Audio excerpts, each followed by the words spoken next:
que estamos analizando el día de hoy. Ya la parte técnica, los datos de operación, pues ya son los que vimos anteriormente, serían las temperaturas y las presiones y demás, que son las técnicas de operación. Vamos a ver qué nos dicen acá. Vamos a ver qué dice la primera pregunta. Dice, se coloca en las llaves del equipo, o no sé si son llaves. Sí, estas son llaves. La verdad es que aquí en estos empaques, que pues esto pues es igual que de lo que habíamos hablado de este empaque bastante grande, aquí se mete básicamente, entra por presión los frascos, y cuando abrimos esta llave ponemos en contacto. Como pueden ver aquí en la parte de adentro, logramos ver que ponemos en contacto el serpentín, que está sumamente frío. Habíamos hablado de menos 30, menos 40 grados centígrados, con todas estas piales o baloncitos. Si tuviéramos un baloncito, lo ponemos y empieza en contacto, y entonces este equipo provee el vacío y a su vez el frío para ese, aquí en esta parte que está acá del serpentín. Lo que vamos a obtener es todo ese vapor de, que se obtiene del agua, se condensa aquí como hielo, ¿verdad? Eso es básicamente. Vamos a ver qué otra pregunta había. Sí, son llaves, y hasta la primera. ¿Qué función cumple el serpentín? Ah, bueno, el serpentín, como había platicado, es lo que tiene adentro el serpentín es un gas que se llama freón. Hay freón 12, freón 22, dependiendo de las variedades de freones. Aquí utilizamos el freón para enfriar básicamente y congelar. Esto, en el momento que arrancamos la liofilizadora, se empieza a poner, pues como se ve en las refrigeradoras de las casas, ¿verdad? Que empieza a atrapar toda la humedad y empieza a verse el montón de cristalitos de hielo alrededor de esto. Solo que en la casa las temperaturas de refrigeración son diferentes. Cualquier pregunta, por favor, aquí estamos. Somos más de 50 personas, y pues sería bueno que existiera alguna duda y las vamos aclarando. Estoy hablando hasta de las refrigeradoras de casa, y bueno, podemos preguntar también, pues es sumamente válido. En la parte del congelador empezamos a observar en esas uniones, ahí se ven algunas serpentines dependiendo del tipo de refrigerador que se tenga, aunque no se ve como este serpentín, sino que está detrás, al fondo normalmente de las refrigeradoras, o a veces está tapado y en esos casos logramos, me permiten un...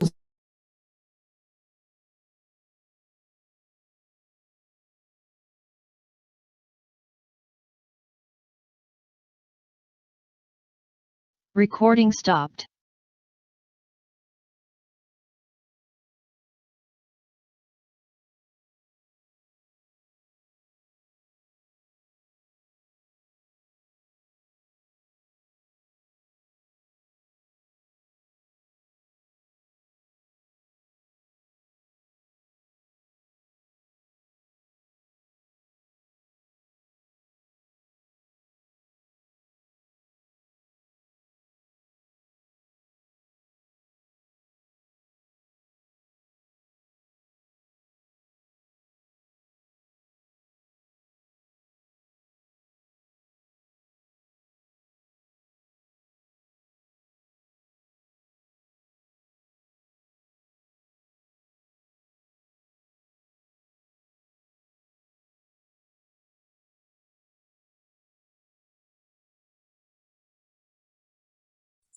Mil disculpas, tenía una llamada ahí de la escuela. Solo voy a resolver un asunto que me dijeron que es 5 minutitos y ya retornamos. Menos de 5 minutos, son unos datos que necesitan ahí en la escuela. Perdón.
Mil disculpas, pero es que me pidieron datos ahí de la escuela.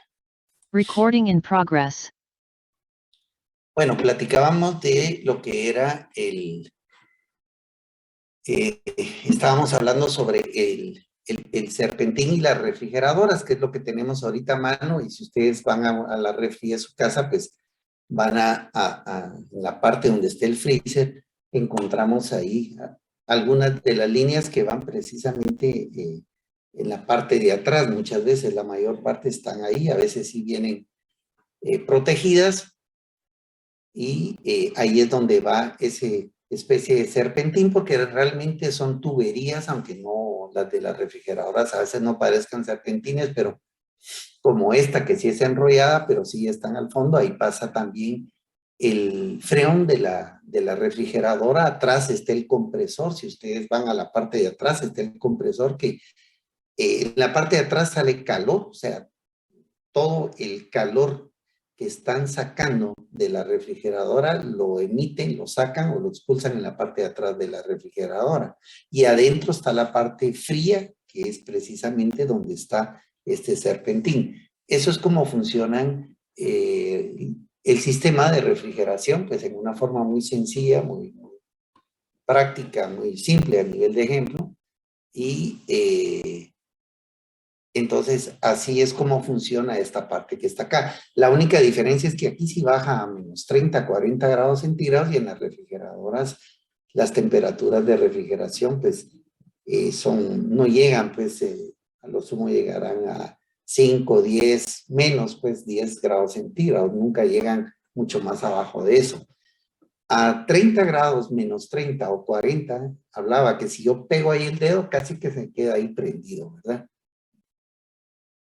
Vamos a ver qué otras preguntas habían acá.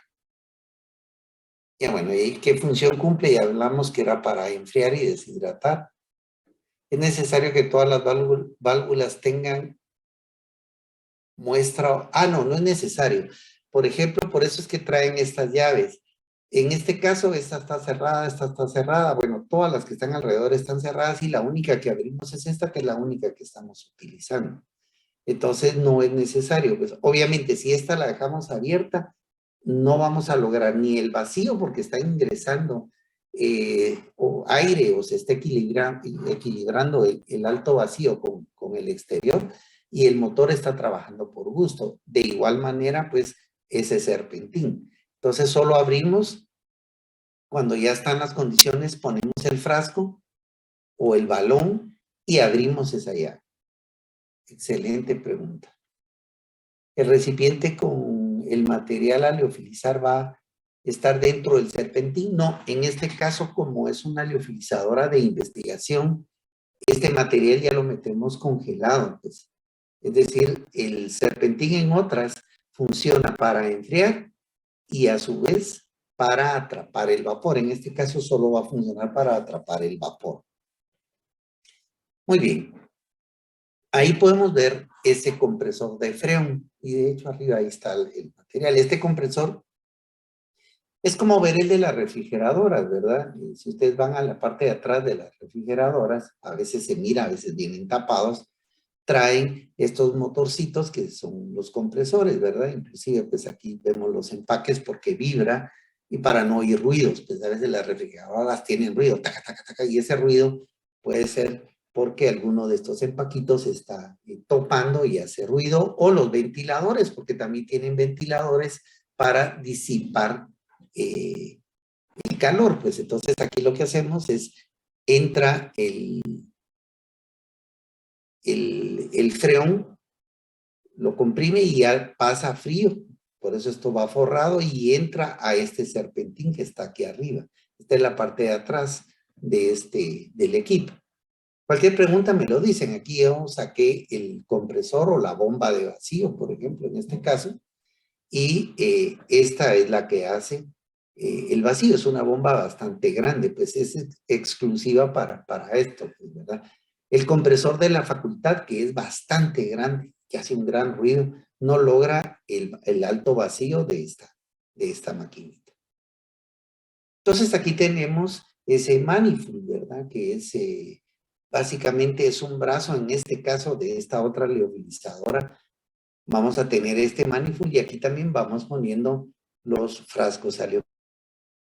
Igual que el anterior, bueno, este está más viejito, pero vamos abriendo cada uno que vamos utilizando, los demás van a quedar cerrados, ¿verdad?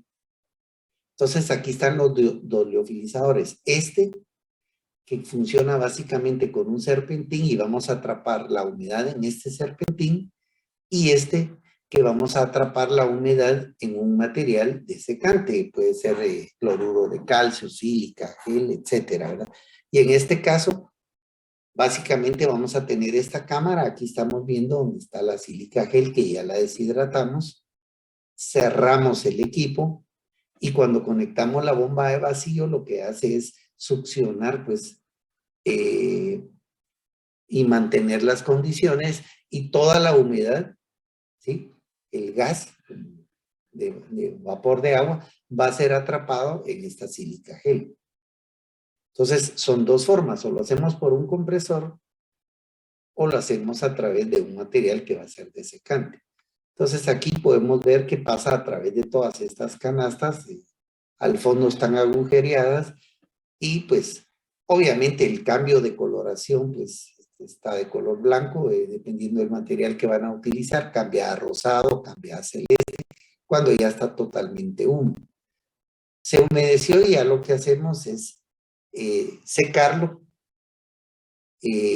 Básicamente lo secamos y ya está listo para otra tanda más. Cada tanda, pues, dependemos de que este material absorba totalmente esa humedad que está desprendiéndose del proceso de liofilización. Igual que el anterior, se llena ese serpentín de hielo y cuando ya está totalmente lleno, dependiendo del tamaño de ese liofilizador, algunos aceptan 500 mililitros, equivalente a hielo, otros más, otros menos, y en este caso es lo mismo, el material desecante llega un momento que ya no va a absorber y sí, ahí es donde nosotros empezamos a controlar el proceso. Bueno, cambian de color. La pregunta que está acá es dependiendo del material, ¿verdad? Por ejemplo, en algunos casos, por ejemplo, el cobre, lo que tiene cobre está seco, es de color normalmente blanco, pero al tener ya humedad se pone de color celeste azul. Entonces, es por el tipo de material. En el caso de algunas sílicas se ponen de color amarillento ligeramente y ese es el índice de que ya se saturó ese material desecante. ¿Sí? No sé si con eso le respondo la pregunta que me hizo. Entonces, esa es. Por supuesto, nosotros tenemos que calificar y tener esos datos como tecnología farmacéutica. Por ejemplo, en esta liofilizadora tenemos una cantidad pesada de ese material, probamos cuál es el máximo que puede absorber, vamos a pensar en 600 mililitros, entonces yo pensaría, pues, en mi caso, yo así lo trabajo, no voy a liofilizar 600 mililitros, voy a liofilizar 500 y voy a tener un rango de 100, ahí tengo un rango más o menos de un 10% de extra para tener la garantía de que va a absorber todo ese material y todavía tengo holgadamente una cantidad de espacio para absorber esta humedad. Igual en el anterior, si fueran 600 mililitros, yo voy a liofilizar 500 porque todavía tengo chance de 100, ¿verdad? Para poder dejar seco totalmente el material y no al revés, voy a poner 700 mililitros, obviamente ya el material ya no va a absorber, eso retorna y cuando rompemos el vacío va a regresar al material o el material no va a quedar totalmente seco, no sé si me explico. Esa es la forma como lo trabajamos técnicamente los productos liofilizados. Y eso pues tenemos que hacer esos cálculos y esas operaciones farmacéuticas. En este caso, como esta liofilizadora es viejita, pues el vacío no es digital, pues como en otras, ¿va? Que solo nos marca poco, una hojita, pero o un dial donde nosotros hacemos las lecturas. En estos casos lo hacemos manual, pero básicamente lo que determinamos en este aparatito que está acá es empezamos a tomar el vacío que va a estar en esta cámara. Para ello, esta parte gris que está acá se sube. A la hora de subir, empieza a calcular qué tanto vacío quedó en esta cámara y sube el mercurio y ¡pum! Nos marca el vacío.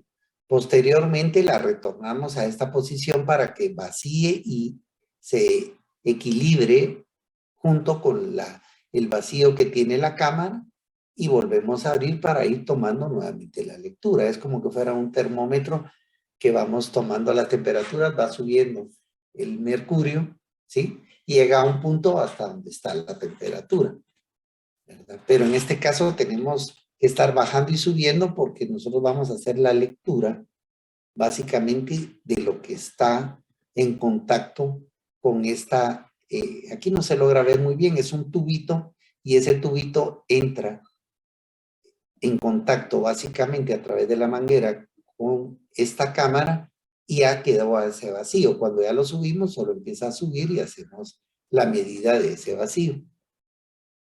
Si hubiera alguna pregunta, me lo van diciendo, por favor. Estas ya son liofilizadoras industriales. Obviamente aquí, pues ya ese equipo que estábamos viendo para medir la presión, ya lo hacemos de otras formas, ¿verdad?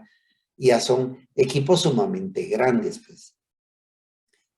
Aquí me van a decir, sí, pero el cielo no cumple farmacéutico o generalmente, pues, debería estar separada la parte mecánica de la parte farmacéutica, pero esta no es, esta es industrial para alimentos, porque recuerden que también están alimentos. Aquí tenemos las bandejas donde van saliendo ya los productos liofilizados. Es una cantidad bastante grande, inclusive tienen un riel y un equipo para sacar las bandejas y poderlas manipular de una manera más fácil. Esta sí es de medicamentos. Aquí sí podemos ver que básicamente la persona está totalmente con un traje aséptico, pues, especial, y ya está trabajando los productos ahí liofilizados. Aquí está ya, aquí hacen la lectura, los diales y demás, pues sí, las compuertas que son enormes, ¿no? Aquí la pregunta es, dice, ¿este equipo está sumergido en algún líquido o solo el color del piso? Ah, voy a regresar a la anterior. La pregunta es, no, es el color del piso. Esos pisos los vamos a ver en el otro curso, pero me lo están preguntando aquí en el chat. Esos pisos se llaman pisos epóxicos. La resina epóxica es de lo que está hecho esa pintura, llamémosle, que es esta pintura en la cual es una pintura lavable. Hay pinturas de tránsito, es decir, donde pueden pasar equipos bastante pesados que se van moviendo y soporta ese paso de esos vehículos. Entonces, estas pinturas epóxicas lo que hacen es dejar un piso monolítico. Monolítico implica una sola plancha, o aquí no vemos grietas, excepto esta que está acá, y es un piso lavable, son pisos que les podemos pasar vapor, los podemos sanitizar y demás. Entonces, buena pregunta, porque esa impresión daba, yo sé que no lo conocen, y son pisos epóxicos. En el caso de inyectables, las paredes, pisos, techos y demás, generalmente, pues, aquí, pues, se logra ver una media caña, son también de pinturas epóxicas. Aquí tenemos entonces también otros liofilizadores de menor capacidad. Aquí ya vemos que son un tanto más pequeños. Tenemos también aquí, por ejemplo, en este caso, solo estamos dejando entrar a un compañero. Tenemos café tostado y aquí vemos que están liofilizando. Entonces esto pues ya pasó por ese proceso y finalmente vamos a tener un producto que está En este caso, pues es una bebida alimenticia dentro de esa categoría, pues no es que sea alimento del café, pues es una bebida. Y ya tenemos pues un sabroso café. Bueno, a mí me gusta el café. Igual podemos leofilizar alimentos. Bueno, yo no doy alimentos, esto lo van a ver ustedes en tecnología de alimentos, o no sé si lo van a ver o no, pero bueno, aquí, como es el proceso, leofilizamos alimentos y tenemos aquí de todo, pues prácticamente estamos deshidratando desde zanahorias, fresas y demás. ¿Alguna pregunta, alguna duda? Con esto terminamos liofilización. Bueno, aquí había un videito, no me acuerdo de qué se trata, pero si quieren lo vemos.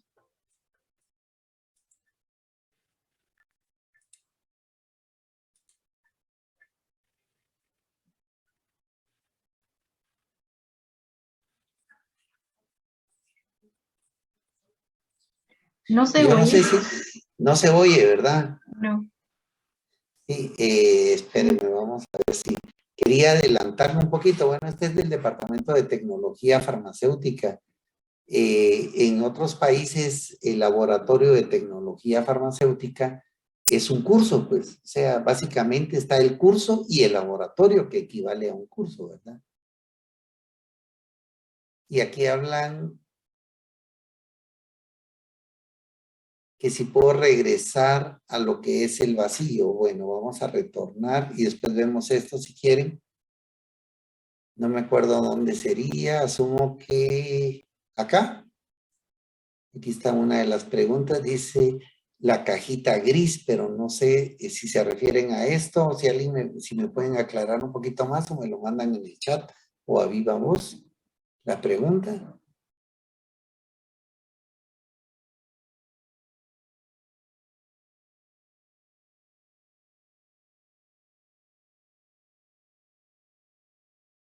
Ah, del departamento, dice, vamos a ver. Esto de la cajita gris. Ah, ok. Ya, hoy entendí. Es que me estaba preguntando que si puedo volver a explicar lo de la cajita gris.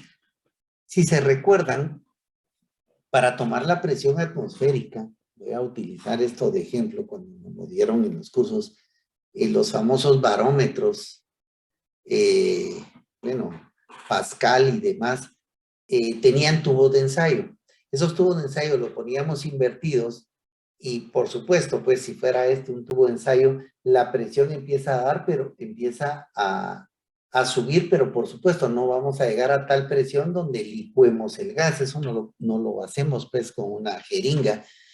Entonces lo que se hace es quitar el tubo, dejarlo al medio ambiente, como que estuviéramos tomando una muestra de ese medio ambiente, lo invertimos y hacemos subir una columna de mercurio. Esos serían los primeros barómetros y básicamente así funcionan los barómetros. En este caso, cuando está en esta posición, esta varilla, que sería ese tubito de ensayo, se va a poner en contacto con esta cámara que está aquí adentro. Entonces, esta cámara, si el vacío está de 30 milímetros de mercurio, cuando lo ponemos en contacto, esta varilla va a quedar a 30 milímetros de mercurio, pero como está vacía no podemos hacer ninguna medida, entonces la subimos y cuando la subimos, todo el mercurio que está en otra capsulita, porque esto se divide en dos,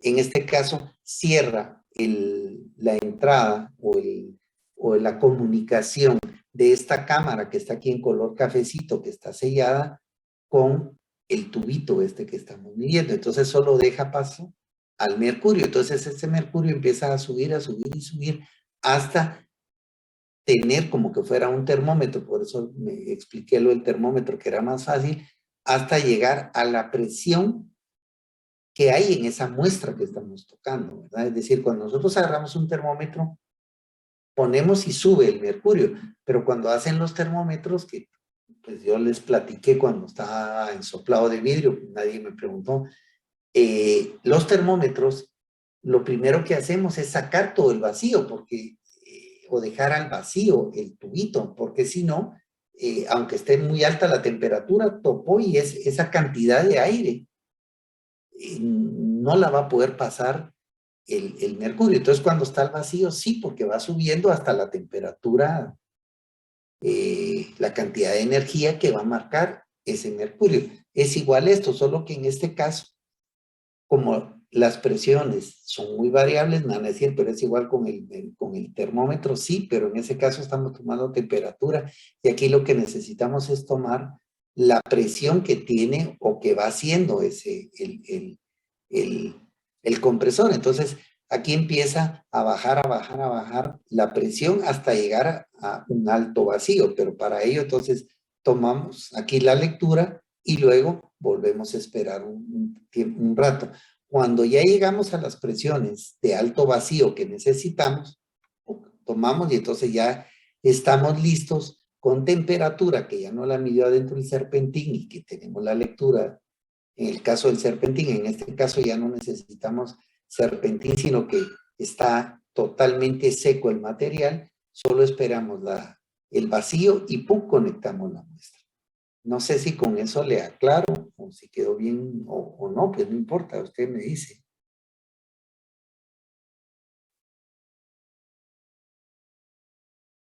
Ok, sí quedó claro. Dice, bueno, entonces aquí vamos con las liofilizadoras y hablábamos de un buen café y estábamos viendo, en este caso, esta presentación que vamos a bajarle un poquitito aquí de todas maneras no se oye. Y aquí habla la descripción básicamente de lo que es el proceso de liofilización, ¿verdad? Y entonces habla acá, por ejemplo, las características del liofilizado. Aquí están aquellos tubitos que habíamos mostrado nosotros. La profesora del laboratorio de tecnología habla de lo mismo, el punto triple, puntos críticos y demás, que ya los habíamos visto. Yo utilizo otra gráfica para describirlo.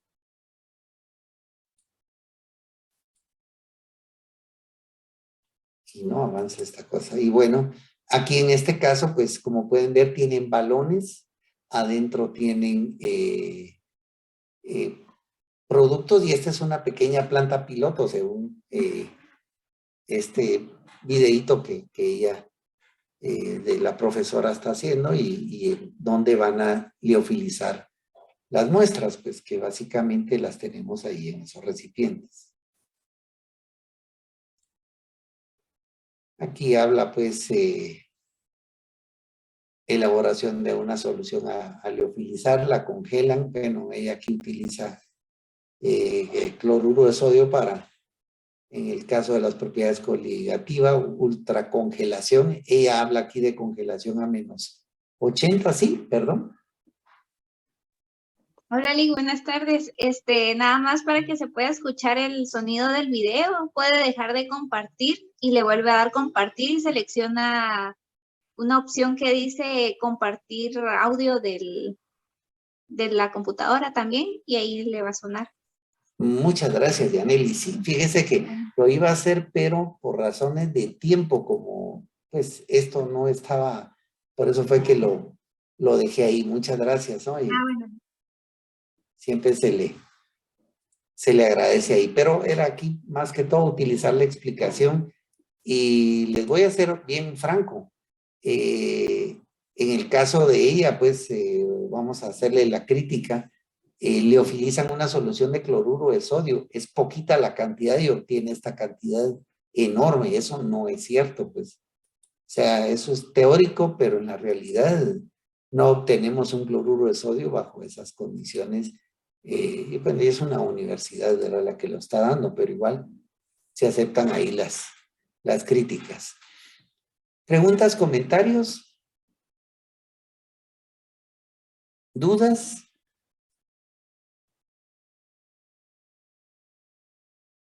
¿No? Bueno, les doy vamos a tener unos minutitos ahí de descanso. Yo siempre les pongo el retorno a la hora y seguimos con el otro tema. Entonces, nos vamos a un pequeño descanso. Gracias. Recording stopped.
Muy bien, vamos a retornar nuevamente, vamos a iniciar con un nuevo tema.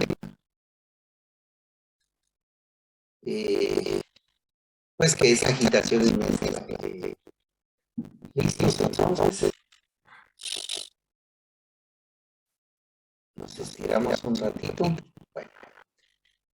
No hay ninguna duda o preguntas para ya dar finiquitado. Bueno, les vamos a mandar también a Nelly un documentito ahí de utilización de cada uno de los temas, pero preguntas de utilización para dar finiquitado.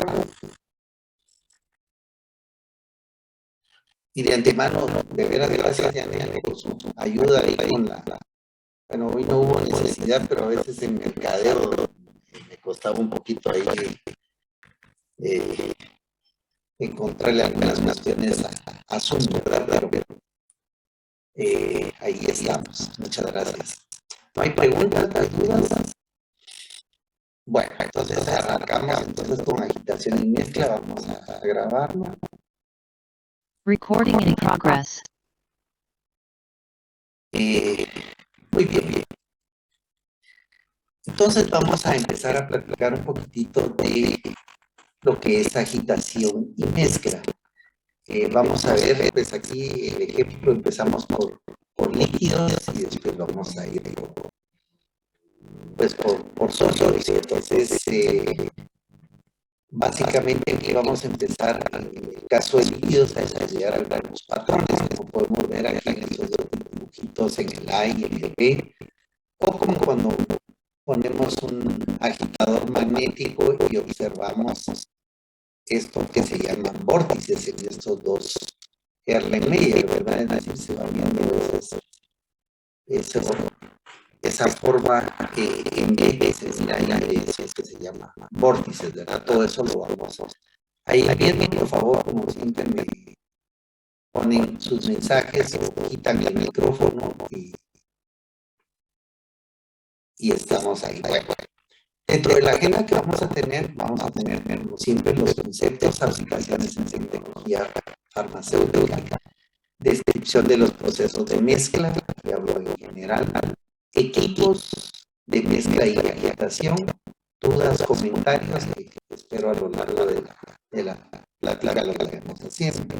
Entonces, básicamente, pues aquí en este ejemplo que también está aquí a la par, aquí en la esquina de la agenda, está también el hecho de los líquidos, ¿verdad? Y con esa agitación se logra esta mezcla supuestamente de la que tenemos ahí. Para aceite sabemos que está la mezcla, se pone lechosa y después se separa. Bueno, vamos a empezar entonces con el concepto. Y uno de los conceptos más sencillos era la acción de mover, juntar o intercalar compuestos farmacéuticos, como es básicamente el tema es tecnología farmacéutica, pues hablamos de, puede ser para cosméticos, productos farmacéuticos y afines, y bueno, pues el caso de alimentos, pues no veo esa parte, pero igual pues sabemos que mucho de la tecnología de alimentos la adoptamos en la tecnología farmacéutica, es decir, los tanques principalmente, algunos de los diseños se originaron en alimentos, no precisamente en medicamentos, pues, pero de igual manera ambas especialidades las utilizamos. Es muy sencillo mover, juntar o intercalar las dos farmacéuticas.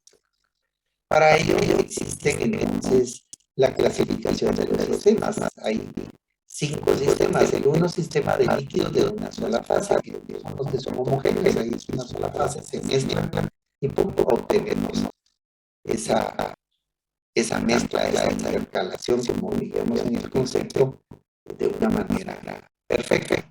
Sistemas de líquidos de 2 fases, que serían heterogéneos, ¿verdad? Ya como hablábamos ahí de un aceite, pues ya vamos a tener un sistema heterogéneo, no homogéneo, homos igual, ¿verdad?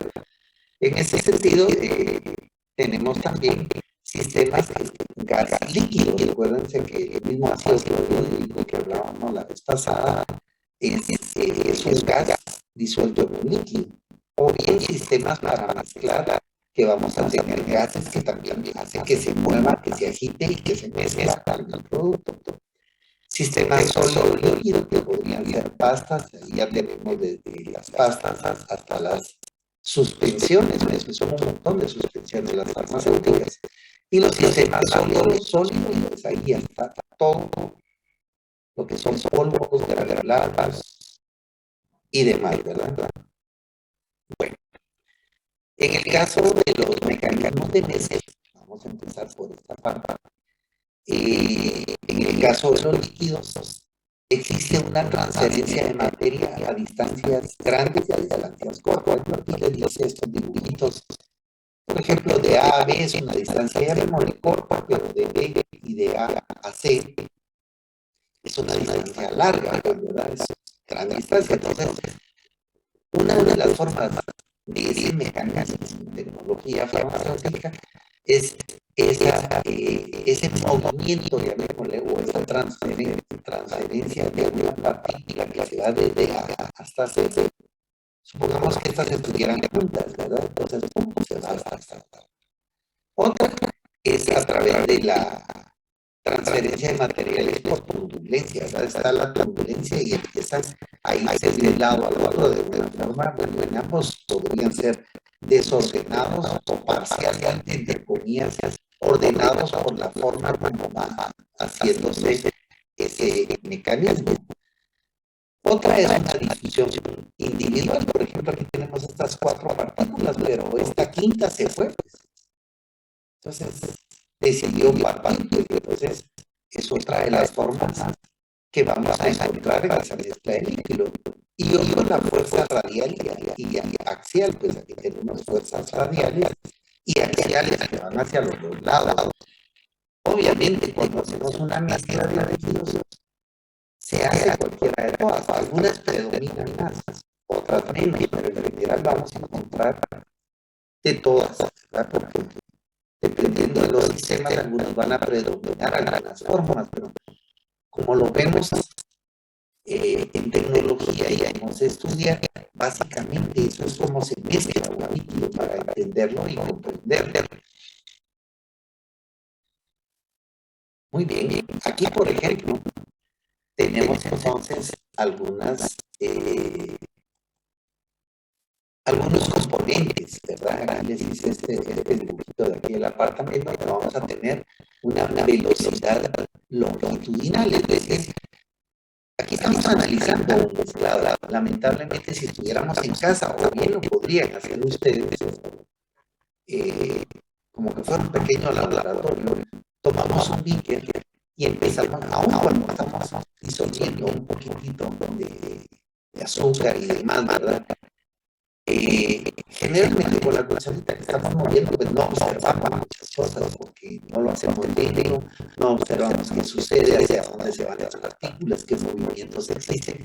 Pero en el departamento que teníamos todos los agitadores, íbamos probando, aunque la mayoría le hacía que era toda la velocidad y ya no observábamos, porque hay que hacer la velocidad libre. Y vamos comparando los diferentes tipos de agitadores y podemos agregar hasta un colorante. Conseguir colorantes es bien fácil, hay colorantes que hay a veces en casa o basta agregarle un poquito de agua, cualquiera de los alimentos que sean coloreados, pues, como hacer un refresco de mora y demás, y empezamos a observar qué sucede, cómo se van viendo las diferentes capas. Entonces, ahí existe una velocidad longitudinal en esa mezcla, porque el producto no es estático, es dinámico, está en constante movimiento, pero ese movimiento se debe a una velocidad y a un tipo de mezclado. Entonces aquí vamos a tener productos que vayan hacia arriba y hacia abajo. Por eso a veces, si fuera un refresco, lo dejen hacer con un refresco, perdón, pero no estamos en el laboratorio y esto es virtual. Podemos observar cómo las partículas se van, otras se vienen, ya sea por densidad y demás. Ahí vamos a tener un movimiento y una velocidad longitudinal. Aquí están los A's. También vamos a tener una que es rotacional, ¿verdad? Porque va rotando alrededor de su eje. Y otra radial, es decir, que va y viene. Entonces, este bickercito que está aquí, visto por arriba, aquí puse las aspas, vamos a tener fuerzas hacia los lados, fuerzas que van dando vuelta, y esta aspa que está acá va a empujar y a chocar contra las paredes del recipiente, que serían las velocidades axiales. Entonces, esas velocidades radiales constituyen principalmente lo que sería esas mezclas. Claro, en una licuadora no vamos a mover, es demasiado rápido, por eso hablábamos de hacerlo lentamente. Esa velocidad rotatoria, por supuesto, produce un flujo, y ahí nos va a producir un vórtice, como el que vimos al principio que estábamos hablando, ¿verdad? O como en las películas de los barcos, de los piratas, donde se veían esos vórtices grandes y se tragan las naves, entre comillas, ¿verdad? Porque son vórtices donde prácticamente hacen una cascada, donde se van básicamente en eso. Igual, pues sucede, le dejamos caer algo, ¿verdad? Entonces va dando vueltas, pero muchas veces esas velocidades no mezclan, por eso es que los vórtices no son buenos en las mezclas.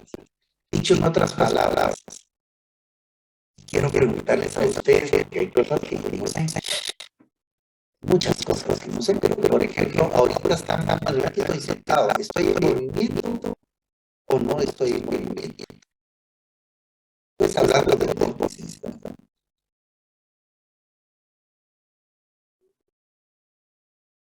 No hay respuesta. No han retornado del descanso, no me asusten. A ver, ¿estoy en movimiento o estoy sin movimiento? Déjame marcar tierra. Nadie contesta.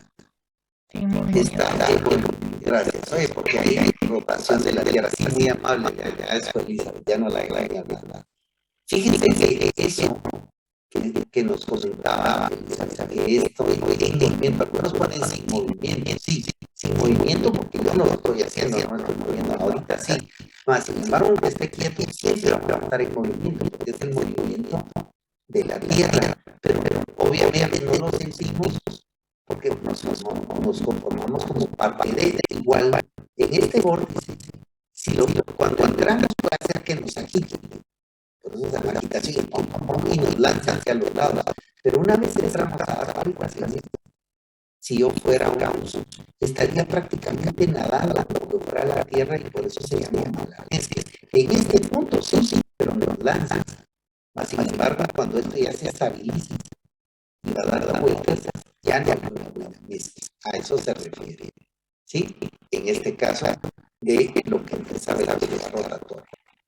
Entonces, los mezcladores para líquidos, vamos a hablar de eso, si puse algo que más o menos conocemos, que es los agitadores, ahora están muy de moda ahora. Vamos a tener varios tipos de mezcladores, uno de flujo y de gases. Hay agitadores que utilizan gases para esa mezcla. Van a decir, pero ellos son ejemplo, bueno, las peceras que están barboteando, ¿para qué sirve? Que alguien me pudiera explicar, pues, ese barboteo que tenemos dentro de una pecera. ¿Será que mueve el agua o no mueve el agua? ¿O la mantiene estática? Y todo el agua que no se mueve tiende a podrirse, a ganarse, por eso las peceras empiezan a dar valor. Aparte de el agua, pero pensemos que si está estancada y con el agua estancada, las cosas serias. Entonces aquí me comenta que si la mueve, o sea, si hacemos este burbujeo, aunque sea líquido, va moviendo. Por supuesto que si tira muchas burbujitas, va moviendo bastante. Entonces tiene la función de ese tipo de mezclador, lo único que es con burbujas. Y bueno, por supuesto, si lo mueve y tiene otras funciones. Hablábamos, alguien a decir allá, sí, también oxigena el agua. Perfecto, y podemos hablar de las cosas. Pero bueno, hay de flujo y de gas. Pero ahí había ustedes el ejemplo que no es de tecnología, pero es de casi que de la vida real, porque si vamos a hacer estudios, nosotros hay farmacéuticos que hacen estudios de impacto ambiental, pues ahora ya hay otras profesiones que también lo hacen, biólogos, arquitectos y demás. Vemos que es necesario que el agua esté en movimiento, y ahí tenemos parte de eso. Agitadores rotatorios de propulsores. Rotatorios que están rodando. Propulsores que son los que empujan, que pueden ser paletas, hélices o turbinas. Vamos a ir viendo cada una de ellas. Importante de eso es ese índice de mezcla en heterogéneos, suspensiones que funcionan. Porque ahí vamos a necesitar cambios de mezcla, porque no podemos decir que vamos a darle 5 minutos o le vamos a poner 1 hora o vamos a dejarlo agitando toda la noche. Y ya con eso el producto es estable, o sea, esa uniformidad de contenido la garantizamos. Vamos a ver que es cierto, porque en el momento que empiezan a separarse y empiezan a sedimentarse y empezamos a tener un montón de problemas farmacéuticos. Aquí estoy entrando de una forma lo más sencilla que yo puedo explicar lo que es esa mezcla. Por otro lado, necesitamos saber el tiempo, ni más ni menos, sino que el tiempo exacto de mezcla. Y lamentablemente no lo puedo sacar aquí de la mano y decirles son 5 minutos. A veces tenemos números mágicos. 30 minutos. ¿De dónde sacamos 30 minutos? Y yo digo, fíjese que no me gustan los pares, hay pares, entonces mejor 25. Y alguien me va a decir, no, es que 25 no, porque si es par, ¿cómo lo demostramos matemáticamente o técnicamente? ¿O cómo calificamos eso? Entonces tenemos que hacer pruebas porque cada uno de los procesos tiene su sonido determinado. Igual sucede en alimentos. Yo tengo que está acá, aquí para mezcla. Claro, si yo trabajara en un restaurante y dicen mezcla de tomate, por ejemplo, voy a hacer una salsa y me duro toda la mañana haciendo eso, mire, mañana ya me venga, por eso yo digo, usted solo toda la mañana haciendo tomate. Si eso se hace en 15 minutos o en 20 minutos, porque no conozco el agitador. Entonces el tiempo debe ser bien importante, pero no estamos haciendo un producto farmacéutico. Los cambios de escala, igual, vamos a probar con efectos, vamos a pasar a una agitadora de 100 litros, 500 litros, 2000 litros. Todo eso es un cambio, y esos cambios tenemos que tener nosotros claros como la farmacéutica. Aquí están para que pregunten, ojo, yo estoy dando la clase, pero necesito sus retroalimentaciones si se entiende o no se entiende. Yo trabajaba para una empresa que preparaba pizzas, dicen acá, y hacíamos la salsa de tomate, que excelente, y sí tiene un sitio, tiempos, cantidades para quitar índices. Perfecto, muchísimas gracias. La verdad es que esto que nos está comentando acá es importantísimo, pues, y por supuesto, pues, hay tiempo, y fíjense que de hecho en los restaurantes, ahora aprovechando el comentario que me mandaron a el chat, hay tiempos estandarizados. ¿Por qué? Porque hay comidas rápidas, hay de todo, y hay tiempos en procesos y los van marcando porque hay alguien que en este caso se llama chef, tecnólogo de alimentos, hizo las pruebas y encontró el cómo exacto. De decir, aquí vamos a quitar tanto, vamos a quitar tanto, para cada tanto, necesitamos tales y tales cosas. Y como bien lo que comentaban ahí en el chat, hay principios, hay tiempos y hay cantidades para la aplicación de la mezcla. No digamos para un producto farmacéutico. Y ustedes lo van para farmacéutico. Muchas gracias ahí por su apoyo con ese mensaje. Entonces, hay agitadores, por ejemplo, de hélice, que pueden tener 3 o 4 palas, por ejemplo. Material a mezclar seleccionado, como habíamos visto de arriba para abajo, material corrientes axiales, por supuesto también tangenciales, y la aplicación de velocidades entre medidas altas y bajas.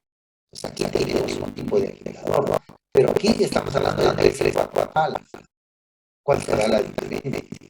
Estamos hablando que va a tener estas arriba y abajo, y estas a su vez podemos ir bajando o subiendo, dependiendo qué va a pasar en cada uno de esos casos. Yo tengo muchas dudas, acá me han escrito muy poco, pero yo sí tengo 1000 dudas de esto. Es que lo vimos ya en la facultad, yo sé que ya lo vieron, pero los estudiantes hacen mi pregunta. sucede con una licuadora que va a tener una velocidad. Si no le ponemos la tapadera, nos tira todo. ¿Qué pasa con estos agitadores? Si es demasiada la velocidad, no lo tira todo. ¿Qué pasa con estos dos? Si hay un momento que empieza un vórtice, esta aspa de aquí nos va a empezar a lanzar y a tirarla todo por todas partes. Entonces la voy a poner más baja. Ok. Y empieza, esto que se llama basta, empieza a hacer un movimiento y empieza a vibrar, y a veces esos bastas hasta se rompen de tanta vibración, porque es que todo el blanca es tanta la fuerza que empezamos a correr el bloque. Esa es una fuerza de desagregamiento, sí, es correcto, Andrés nos puso ahí, y por supuesto, ahí empezamos con esos problemas. Entonces también tenemos agitadores que van a ser de turbina. El material es succionado, genera corrientes axiales, fuerzas de desagregamiento que son ligeramente reducidas, velocidades medias y altas que podemos tener. Aquí tenemos solo uno. Más sin embargo, encontramos zonas donde no va a haber una necesidad excelente, y aquí, como abajo está toda la fuerza, esta parte de acá, vamos a tener una zona donde no vamos a tener buena. Y nosotros necesitamos un excelente mes. Si no le vamos a preguntar a la pregunta de la pizza, no podemos decir, miren, unos van a ir con más salsa de tomate, unos con más tomate. No, porque tiene que ir parejo. Igual si uno está pagando por ello, necesitamos que todo sea igual, pero aquí son medicamentos. No podemos decir que a estos medicamentos llevan un poquito más, eso lleva un poquito menos. Eso no es válido, y les dan para pacientes. Entonces, esta explicación, que aquí tenemos palas, hélices y turbinas. Y por supuesto, cada uno diferente. En este caso, podemos ver que esta es una fuerza enorme. Esta podemos ver que es un dibujo. Y en este caso, las palas sufren mucho. Hasta que la pala, así es como cuando se da un golpe o una cachetada, es fuerte, ¡pau!, sobre el agua. Es como que va a tirar a una piscina y se tira y cae de panza. Es un panzazo, es un golpe duro. Ese golpe lo hacen en la espalda. Estas hélices, como llevan una inclinación, es menor. Y esa inclinación, también hay cálculos en operaciones unitarias para calcular esa inclinación para que o lo lanza mucho o la lanza poco. O bien en el caso de barcos, en el caso de todos los sistemas que llevan esas hélices, así funcionan. O los aviones, si no funcionarían.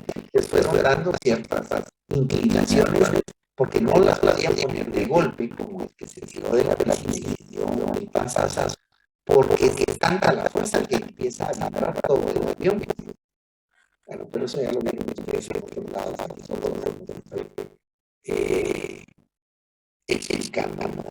Entonces aquí tenemos hélices, tenemos diferentes tipos de hélices, diferentes tipos de inclinación, que lo que va haciendo ese movimiento.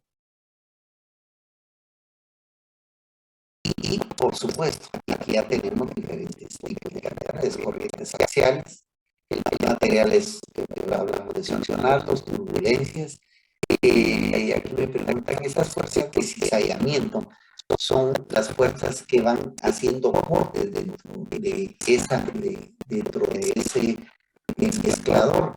A veces, por ejemplo, para que entendamos más fácilmente, si yo aquí me meto una paleta o una espátula, ¿qué pasa con la espátula? Empieza a pegar sobre la espátula y empiezan esas fuerzas de cizalla, de fuerza, las vamos cortando y empieza a tener una situación de turbulencia terrible.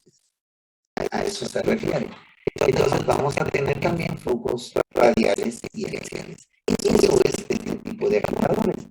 Hay otros agitadores, por ejemplo, donde vamos a tener mayor redundancia, lo que había hecho al principio, de algún tipo de fuerza. En este caso, corriente tangencial, escasa turbulencia. Utilizan muy bien con este intercambio de calor, y como pueden ver en este tipo de diseño que está acá desde el fondo, Los tanques redondeados son diseño de la industria alimenticia, no de la industria farmacéutica. Ellos hicieron este corte que está acá, que fue genial, pues por supuesto, porque si lo vemos en este, que es realmente es 90 grados, todo esto son zonas donde no hay mezcla, aunque tengan 2 agitadores. Entonces, los tanques normalmente van redondeados abajo, y este redondeado es para evitar esta zona donde no hay mezcla. Y bueno, cada tipo de agitador, por ejemplo, en este caso de la pala, va a tener estas cualidades que están ahí mencionadas, ¿verdad? Por intercambio de calor, tratamiento cuidadoso del producto, corrientes tangenciales medias y altas, cizallamiento de la zona, cizallamiento porque está a la boca al otro y entonces va cortando esas áreas. Escasas precipitaciones en las paredes y recipientes, velocidades bajas, utilizamos para limpiar los polímeros y demás, porque tienen demasiadas aspas.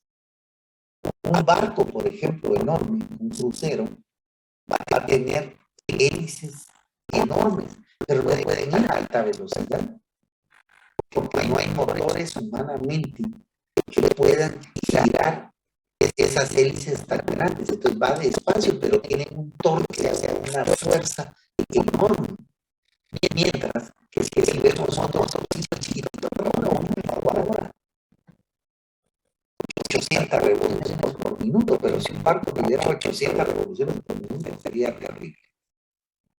Para elegir los agitadores vamos a más adelante, yo se los doy, que son preguntas que tengo ahí. Agitadores amasadores o instanciales en el caso de que se hablaba de una pizza, ¿verdad? Nosotros también amasamos cremas, amasamos una pasta al azar, hacemos productos dermatológicos en gran cantidad y se llaman amasadores.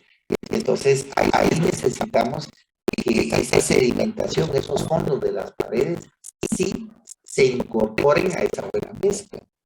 Y ahí vienen otros tipos también que se llaman roscas sin fin, que van amasando los confites. Muchos de ellos utilizan esas roscas sin fin.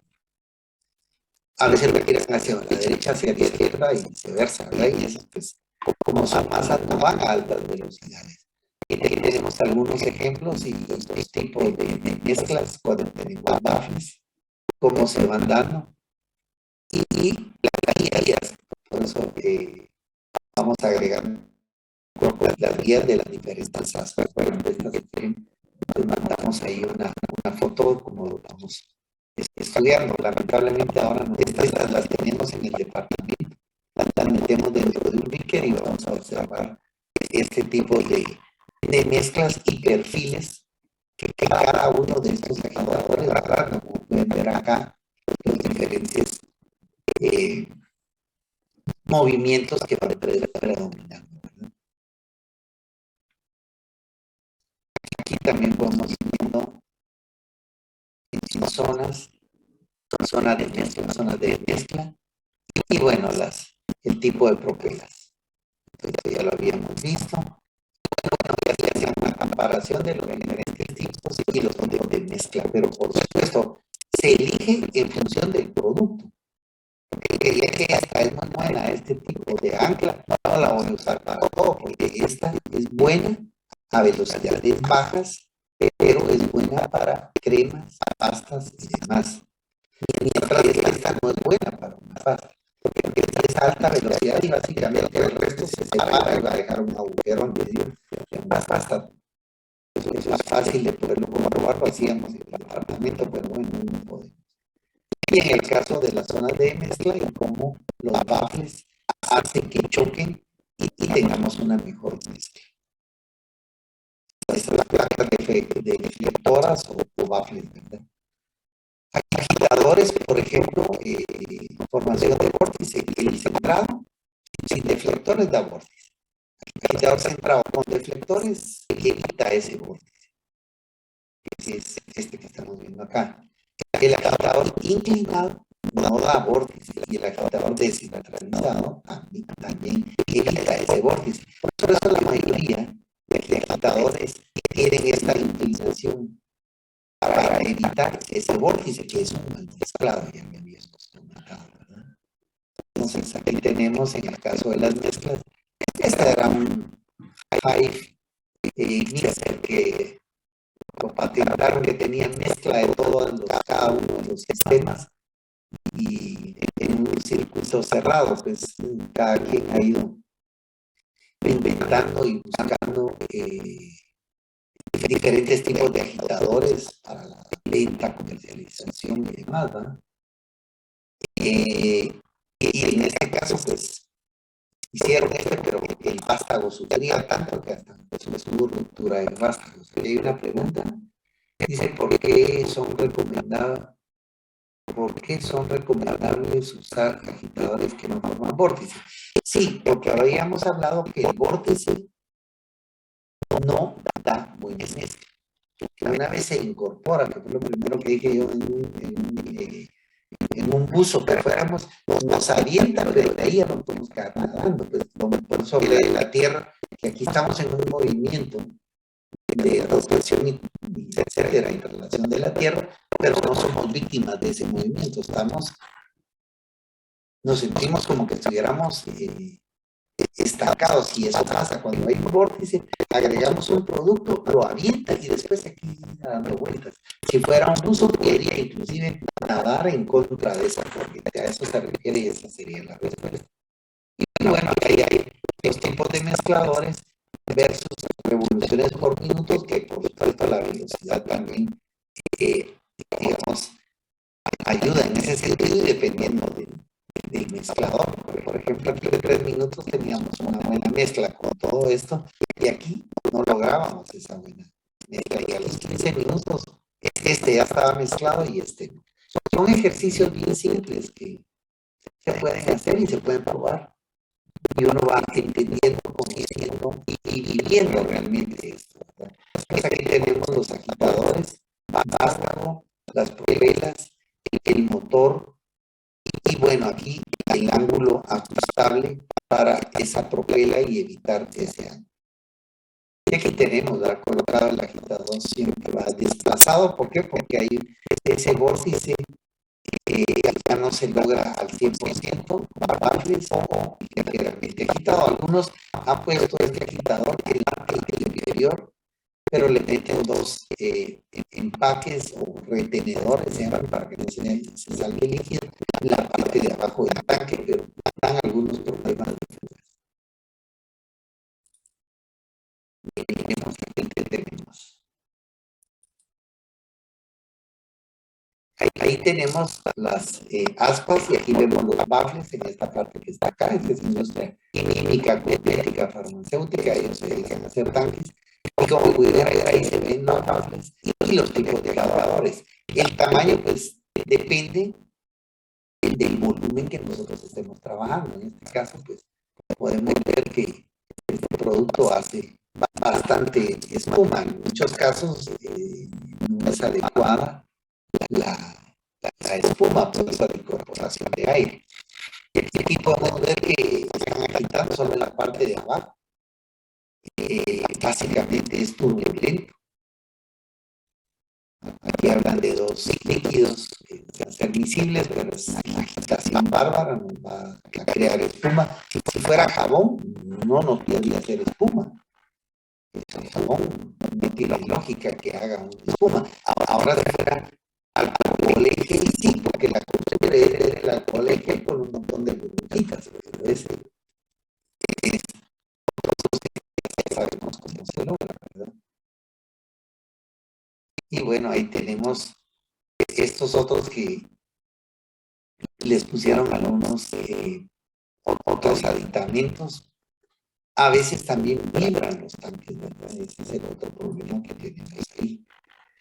Entonces, si no hay preguntas de líquidos, vamos a pasar a la mezcla de sólidos. No hay preguntas de líquidos, ok. En el caso de los sólidos, lo ideal sería tener este juego de ajedrez. Un negro, un blanco, un negro y un negro. Básicamente sería esto lo ideal. Uno sí, uno no, uno sí, uno no. Es decir, pensando que los negritos van a ser los principios activos, y los blancos van a ser los excipientes. Eso sería perfecto. Más sin embargo, con una buena mezcla, lo real es esto. Vamos a tener separados algunos partes de los principios activos. A unos se van a unir, otros van a formar grupos por afinidad y demás. Esto va a ser lo real. Por ello es que la difusión es una de las formas de distribución de las partículas, que de forma individual, como pueden ver aquí, y de manera, pues, obviamente aleatoria, se van trasladando en el seno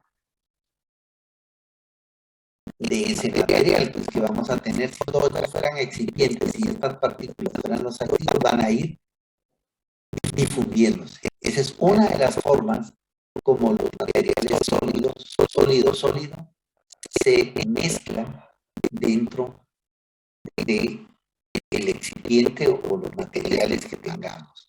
Otra forma es la convección. En ese caso son grupos de partículas que van de un lugar a otro. Otras se quedan juntas, pero otras se van rompiendo y son grupos de partículas que conforme vamos moviendo se van separando y se van incorporando y van yéndose a diferentes distancias. Parecido a los de los líquidos. Distancias cortas y distancias largas, pero en este caso es sólido. Y la tercera es el corte o cizalla, que son cortes o cizallamientos a lo largo de esos planos de distribución. O sea, se van básicamente como cuando hay las capas de la Tierra y demás, se van acomodando y van formando esas capas o esos cortes o esos cizallamientos que se van observando en la Tierra. En este caso, como son más o menos del mismo tamaño, las partículas de principios activos se van cortando con el excipiente y se van incorporando o mezclando de esa forma. Entonces, resumiendo, tenemos difusión para partículas aleatorias, convección, grupos de partículas aleatorias y el corte o cizalla. Entonces, cada tipo de mezclador va a predominar uno de esos tres formas de mezcla, ¿verdad? Por ejemplo, hay tipo barril, tipo cúbico, tipo V, doble cono, y predomina la mezcla por difusión. Predomina, no significa que las otras no se vayan a dar, pero predomina la difusión. Ya sabemos de qué se trata esa difusión, ¿verdad? Mezcladores de corte mixto, por ejemplo, este que va dando vuelta, igual, pero esto ya tiene mezcladores que son industriales, que también los han ido vendiendo y los promocionan para ello. Hay granuladores mezcladores como el de gama fluida, que básicamente levanta el producto y lo mezcla. También ahí van las partículas de un lado al otro, van cortes, van cizallas, y da la difusión. Y en este caso, vamos a tener algunos sistemas. Por ejemplo, en este caso tenemos se llama B-Blender porque es una B, o le llaman pantalón porque se ve como un pantalón que alguien está parado así, con las piernas abiertas. Nosotros, pues, normalmente le llamamos B-Blender, ¿verdad? O mezclador B, y como pueden ver, ahí está mezclando. De hecho, en esta parte del medio top hay un corte y se va para los lados esa mezcla. Es un buen mezclador, pues. Aquí hay uno que se llama doble cono. Aquí pueden ver un cono, doble cono, porque son dos conitos invertidos y ahí va mezclando uno con el otro. Y cuando caen en ese cono, chocan las partículas como que fueran barajas o naipes, entra uno encima del otro y empiezan a hacer esas mezclas de corte que se van dando, ¿verdad? Hay otros que son mezcladores de cinta, y ahí tenemos las cintas como el que está en la promedio, que esas cintas o tornillos que van de arriba, van para allá, para acá, acá y van como que se estuvieran moviendo de un lado al otro, pero llevan los materiales de un lado al otro y viceversa. Si ve la de adentro, se ve como que estuviera girando para la derecha y la grande hacia la izquierda. Entonces van mezclando como cuando lo hacemos manualmente. Eso es lo que se trata, que vamos mezclando, agregando manualmente. Eso es lo que sucede ahí, pues. En el B es como cuando lo hacemos en una bolsa, que metemos en una bolsa dos productos y lo vamos mezclando, ¿verdad? Esos son los tipos de mezcla que se van dando. Y en el caso del hecho fluido, ahí nos ponen todo el hecho fluido. En este caso entra el aire a presión y lo que hace es levantar el producto y lo tenemos como gran pelotitas que están en el aire básicamente mezclándose. Ahí se pueden mezclar, granular y demás, ¿verdad? Esos son los sistemas que se tienen en estos mezcladores. Y hay otro que, bueno, este se llama High Shear, Diosna fue el que lo originalmente.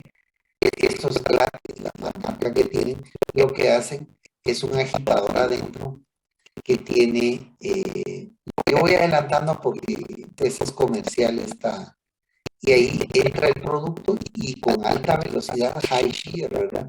Va cortando, va agitando a alta velocidad y va lanzando prácticamente el producto, como pueden ver, va acá y lo que va topando lo que termina de ajustar este tipo de producto, pues. Sí.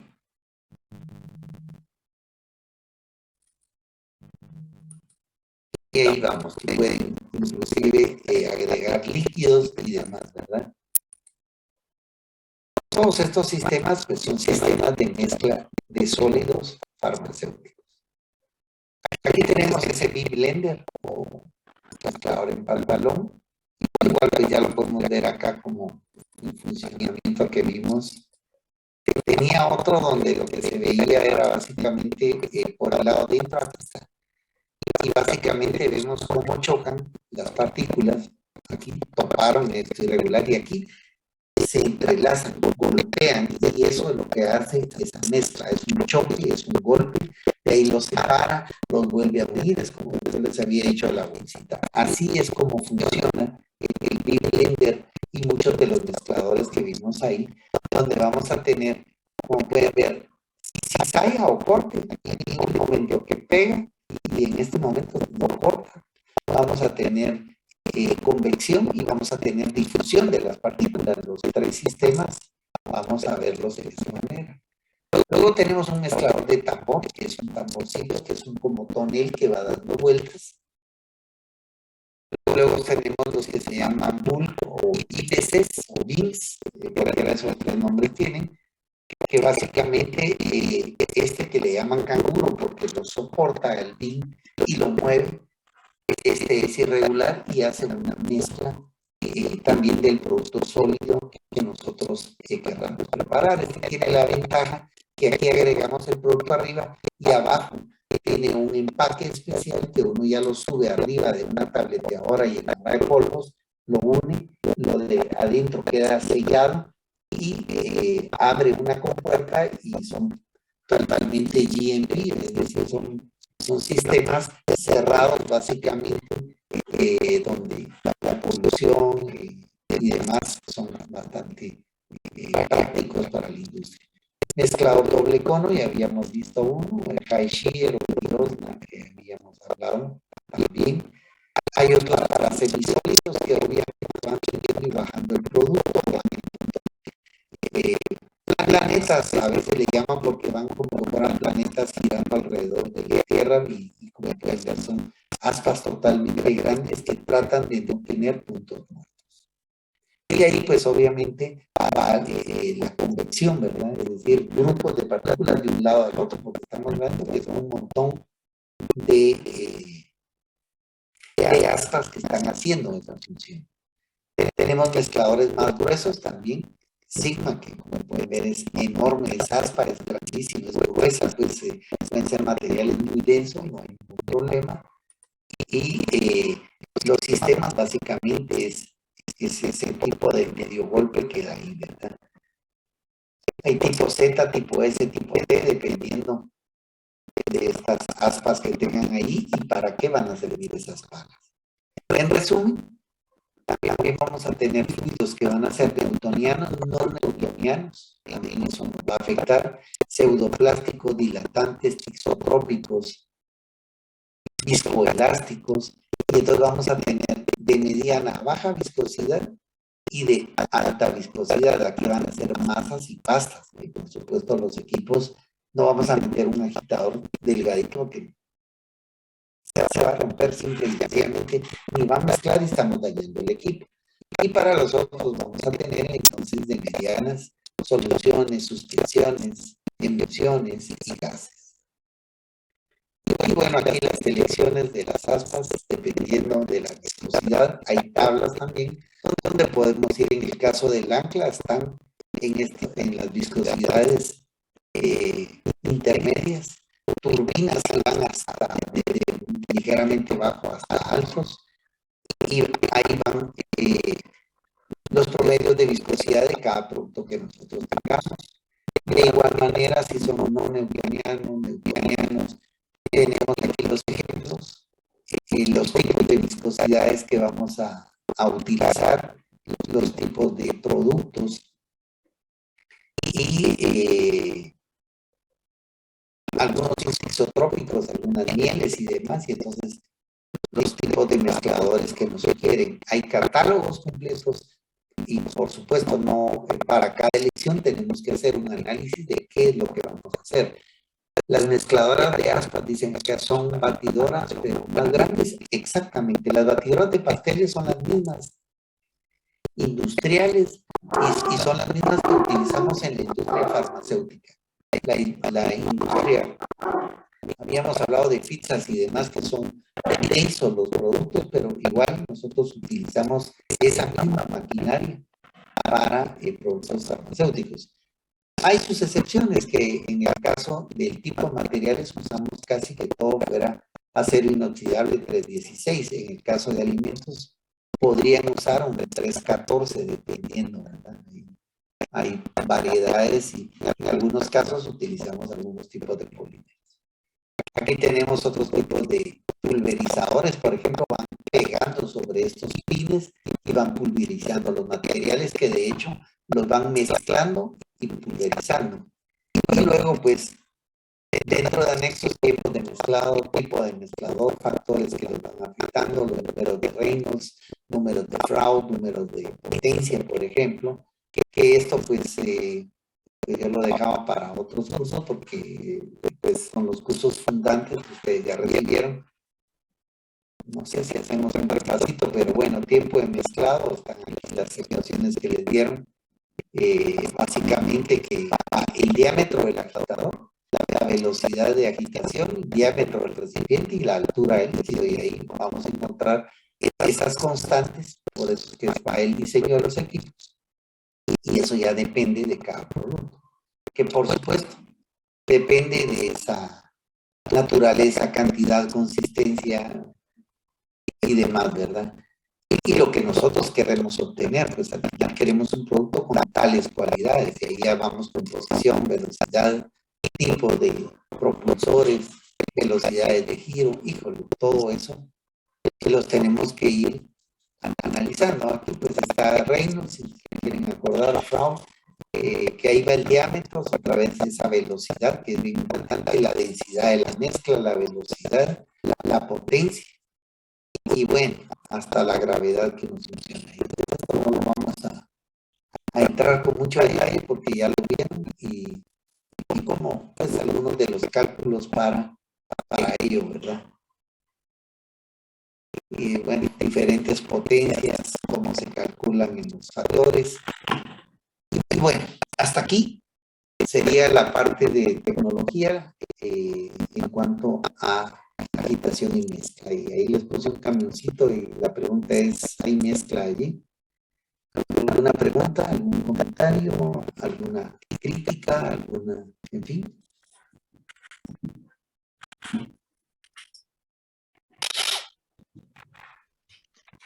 A mí me Híjole, gustaría comentar ok, le escucho.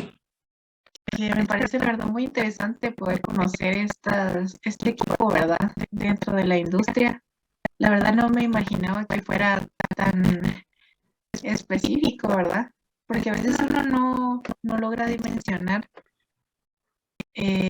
lo que requiere de verdad llegar a fabricar, ¿verdad? Medicamentos. Sí, muchas gracias por su comentario. La verdad es que sí, es bastante, eh, pues hay temas que son bastante profundos y sí es importante. Aquí me mencionaban, gracias por su comentario, voy a regresar a las anteriores por su comentario. Sí hay mezcla en el camión, por supuesto, ¿verdad? Siempre van en esa agitación o en esa mezcla, ¿verdad? Porque en este caso quizás no va agitándose, pero sí se va mezclando porque va más despacio, ¿verdad? La diferencia entre agitar y mezclarse, ¿verdad? Entonces, poder ver un poquito. Fíjense que estos cálculos que ustedes ven acá, realmente los hacemos para, bueno, número de reinos y probablemente potencia. No la vemos mucho, pues yo lo daba más para ingeniería cuando trabajaba con ellos. Pero sí es importante, y vamos a ver si en la próxima clase vemos un poquitito, porque cuando nos dan un equipo, o sea, los que diseñan los equipos sí básicamente necesitan saber esos datos. Cuando nosotros compramos un equipo, sí nos dicen no tantos esos datos porque necesitamos, obviamente como farmacéuticos no vamos a diseñar equipos, no, por eso es que no lo profundizo desde ese punto de vista. Pero los fenómenos sí, porque eran parte de las físicas anteriores en el sentido tal vez no de hacer las ecuaciones como tal o ponernos a calcular un equipo, pero sí lo básico, por ejemplo, me voy a ir aquí a este diámetro del agitador, velocidad de agitación, tengo la gravedad, densidad de la mezcla, viscosidad de la mezcla y la potencia, porque a veces solo hacemos las pruebas y no tenemos la idea de todo esto. Y fíjense, pues, la suma de las densidades dice de la mezcla, ¿verdad? Donde vamos a tener producto 1, viscosidad 1, producto 2, viscosidad 2, producto 3. Si pensamos en esa masa de pizza, donde no van a haber tantos elementos, pero sí van a tener harinas, van a tener, bueno, todo lo que lleva, inclusive algunos leche, huevos, etcétera. De todo vamos a tener ahí y todo va a ser esa suma que vamos a tener dentro de esa mezcla de esa pasta. Si vamos a tener una pasta al azar, por ejemplo, vamos a tener lanolina, vamos a tener vaselina sólida, líquida, vamos a tener una serie de ingredientes excipientes y vamos a tener óxido de zinc, probablemente le vamos a poner vitamina D, vitamina A, dependiendo, no sé, pues hay muchas fórmulas. Pero ya esas mezclas empezamos nosotros a pensar en esas densidades, en esas viscosidades y ante todo en esa garantizar que, por ejemplo, si va a llevar vitamina E, por ejemplo, o D, dependiendo, son cantidades chiquititas y vamos a tener esa cantidad chiquitita en un volumen grande, entonces no es decir, como ya lo agregué, ya se dispersó completamente. Esa homogeneidad de contenido la tenemos que ver en función de esa densidad. Y a más denso, recuérdense que la agitación va a ser más pobre, los equipos no van a soportar esa mezcla, ¿sí? Y vamos a necesitar más tiempo, tal vez no por la mezcla, pero sí por las vitaminas o por lo que estamos agregando en chiquitito para que se incorpore. Ahí hay muchos trucos farmacéuticos de agarrar, la mayoría de lo que hacen es agarrar la vitamina D y en la probeta y no. Otros lo incorporamos gradualmente, vamos haciéndolo por gradiente, lo agregamos en un poco, ese poco en un poco más, ese en un poco más y de ahí ya ese montón lo incorporamos a la mezcla que nos va a ser más fácil y nos va a ahorrar menos tiempo de mezcla. Todas esas cuestiones farmacéuticas, sale por la pregunta, van acá porque va a haber una velocidad. Y muchas veces a un agitador de ese tipo No sé si, no todos tenemos, bueno, yo sí tenía una batidora para pasteles, pero cuando uno le ponía velocidad era tan rápido que empieza a tirarlo todo. Entonces no podemos darle toda la velocidad, tenemos que darle una velocidad. Empezamos desde despacio, conforme va subiendo la viscosidad, le vamos dando un poquito más de velocidad. Y por supuesto hay diferentes tipos de aspas. Hay aspas que son suavecitas, donde estamos mezclando si vamos a hacer un turrón y demás. Hay otras aspas que son más gruesas y hay otras que son fuertísimas, porque es la que uno hace como que lo estuviera haciendo en un mortero con mucha fuerza. Todo eso,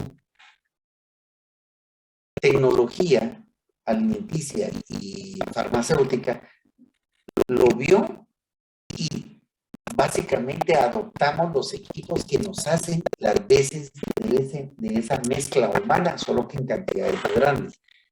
En el curso de industrial yo les enseño, o ven, o vamos a tener todas las fotos de todas estas mezcladoras. Hay mezcladoras donde básicamente yo quepo pues parado, pues, y bueno, como estamos en virtual, van a decir, no, pero es que usted mide uno, no es tan alto, bueno, o eso no lo medimos. Yo en mi caso mido unos 70, pero pues, caber ya dentro de un tanque es bastante, es un tanque grande, pues, ¿verdad?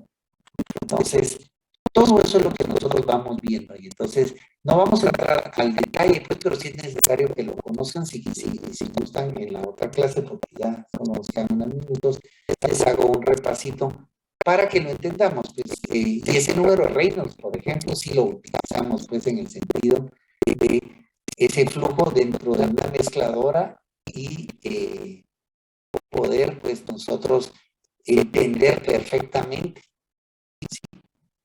En el caso de un mezclador, que aquí lo estábamos explicando cómo funciona. ¿Cómo funciona? No lo vamos a calcular porque no estamos diseñando equipos. Pues ahora ya hay AutoCAD y demás y hacen algunos cálculos y logran ingresarlo. Más sin embargo, si yo voy a trabajar con ese mezclador Sigma, por ejemplo, tengo que conocer, o si voy a comprar uno, porque a veces nos toca asesorar, decir, mire, fíjese que voy a hacer una pasta al azar, ¿cuál me sugiere usted como farmacéutico? Entonces la pregunta más fácil es decir, ay, mire, no sé de esto, pues mejor hable con un ingeniero químico. Pero viene, resulta ser un ingeniero químico que nosotros sí tenemos estos mezcladores en la facultad, ellos no los tienen. Entonces viene el ingeniero y dice, sí, no hay pena, yo se lo estudio, porque lo que hace es leer, investigar y dar un dato teórico. Y ahí ellos aprenden un montón, situación que es envidiable en ellos, y quisiera que nosotros como farmacéuticos lo tuviéramos. Entonces, pues lo que hacemos, yo ahorita les digo, vamos a hacer pasta al azar, usemos un mezclador planetario, les diría yo. Yo he hecho pasta al azar, las de la Promel se hacen en un planetario, la viscosidad que tiene, la densidad que tiene es suficiente, ni siquiera le damos alta velocidad, con la velocidad promedio, como estamos haciendo una masa para un pastel, quizás un poquito menos velocidad, logramos sacar una pasta al azar preciosa, pues es la verdad, porque este planetario, y hay otros que tienen diferentes aspas hacia diferentes lugares, se llama planetario porque va haciendo un dibujo que va para arriba, para abajo, o sea, va mezclando totalmente como lo hacemos. No sé si con esto, por ejemplo, un high shear no va a servir para hacer una pasta al azar. Uno, que es alta velocidad y es más para polvos que para pastas. Y segundo, un equipo industrial de esta magnitud pues viene costando alrededor de unos $400,000 para arriba, ¿verdad? Entonces no lo tenemos. Bueno, los laboratorios sí lo tienen. Preguntas, comentarios, con esto terminamos entonces esta parte y nos vemos el día lunes, ¿verdad? Si ya no hay preguntas.